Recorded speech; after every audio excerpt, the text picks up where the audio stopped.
कह रहे हैं कि अगर मुझे अपनों को ही मार के राज मिलता हो तो मुझे उसकी इच्छा नहीं है। पाश्यामी विपरीतानि केशव।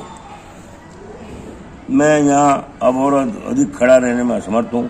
मैं अपने को भूल रहा हूँ और मेरा सिर चकरा रहा है। कृष्ण, मुझे तो केवल अमंगल के कारण दिख रहे हैं।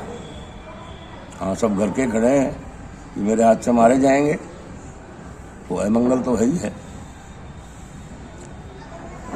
अपने हाजिरी के कारण अर्जुन युद्ध में खड़ा रहने में असमर्थ था।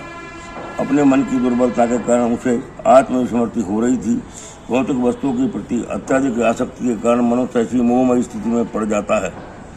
वह द्वितीया भी नहीं विषेत सात ऐसा भय तथा मानसिक असंतुलन उन व्यक्तियों में उत्पन्न होता है जो भौतिक परिस्थितियों से ग्रस्त होते हैं। अर्जुन को युद्ध में केवल दुखदायी पराजय की प्रतीत हो रही है। वह शत्रु पर विजय पाकर भी सुखी नहीं रहेगा। निमित्तानि विपरीतानि शब्द महत्वपूर्ण है। जब मनुष्य को अपनी आशा में केवल निराशा दिखती है तो वह सोचता है, मैं यहाँ क्यों हूँ। प्रत्येक प्राणी अपने में अपने स्वार्थ में रुचि रखता है, किसी की भी परमात्मा में रुचि नहीं होती। कृष्ण की इच्छा से अर्जुन अपने स्वार्थ के प्रति अज्ञान दिख रहा है। मनुष्य का वास्तविक स्वार्थ तो विष्णु या कृष्ण में निहित है। बद्ध जीव से भूल जाता है, उसे भौतिक कष्ट उठाने पड़ते हैं। अर्जुन ने सोचा कि उसकी विजय केवल उसके शोक का कारण बन सकती है। समझा तो दो, क्या कह रहा है? क्या कह रहा, समझा तो दो। हाँ, समझा रहा हूँ। हे कृष्ण, इस युद्ध में मैं अपने ही स्वजनों का वध करने से न तो मुझे कोई अच्छाई दिखती है, न मैं किसी प्रकार की विजय या राज सुख की इच्छा रखता हूँ। वो कह रहे हैं कि अगर मुझे अपनों को ही मार के राज मिलता हो तो मुझे उसकी इच्छा नहीं है। यह जाने बिना कि मनुष्य स्वार्थ विष्णु या कृष्ण में है।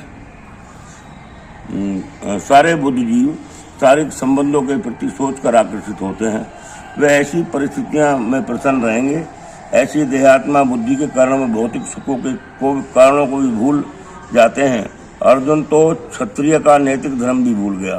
कहा जाता है कि दो प्रकार के मनुष्य परम शक्तिशाली जलवायमान सूर्यमंडल में प्रवेश करने के योग होते हैं। ये है एक तो क्षत्रिय जो कृष्ण की आज्ञा के लिए राज चाहिए, क्योंकि क्षत्रिय कोई अन्य कार्य नहीं कर सकता। फिर तो अर्जुन के पास राज कहाँ है।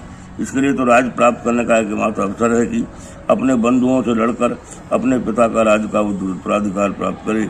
जिसे वह करना नहीं चाह रहा, वह अपने को एक जंगल में एकांतवास करके निराशा का एकांत जीवन बिताने के योग समझता है।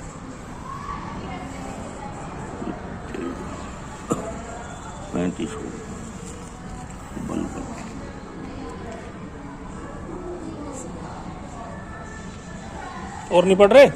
नहीं, बहुत 35 श्लोक हो गया, दोबारा शुरू कर दी मैंने।